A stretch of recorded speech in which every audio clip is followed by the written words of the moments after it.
Hi అండి. 45 days before మనం రిషి అనే ఒక క్లయింట్‌కి బిజినెస్ ఇంప్రూవ్ కావట్లేదు అని మన దగ్గరికి వచ్చినప్పుడు తన యొక్క నెంబర్‌ని అంటే బిజినెస్ నేమ్‌ని, అలానే బిజినెస్ మెయిల్ ఐడీని, అలానే బిజినెస్‌కి వాడే ఫోన్ నెంబర్‌ని చెక్ చేయడం జరిగిందండి. అది రిషికి అన్‌లక్కీలా ఉంది. సో, మనం దానికి నేమ్ కరెక్షన్ చేయడం జరిగింది. ఎందుకంటే బిజినెస్ ఆల్రెడీ బ్రాండ్ కాబట్టి. అండ్ తన యొక్క ఫోన్ నెంబర్‌ని లక్కీ ఫోన్ నెంబర్ ఇవ్వడం జరిగిందండి. సో, లాస్ట్ మంత్ తన యొక్క రెవెన్యూ అనేది 75% ఇంక్రీజ్ అయింది అని చెప్పి మనకు అప్డేట్ చేశారు.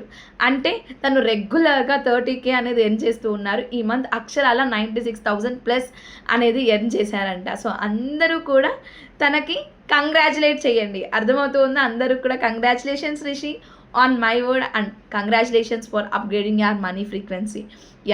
మీలో కూడా ఎవరైనా బిజినెస్ రిలేటెడ్గా ఎటువంటి అప్ అండ్ డౌన్స్ అన్నా ఫేస్ చేస్తూ ఉన్నారు అంటే మీ యొక్క నెంబర్ని, బిజినెస్ నేమ్ని చెక్ చేసుకోవాలి అనుకుంటే జస్ట్ కమెంట్ మీ అబండెన్స్ అండి. We will reach out to you. Okay, but it take some energy exchange అండి. ష్యూర్. Thank you.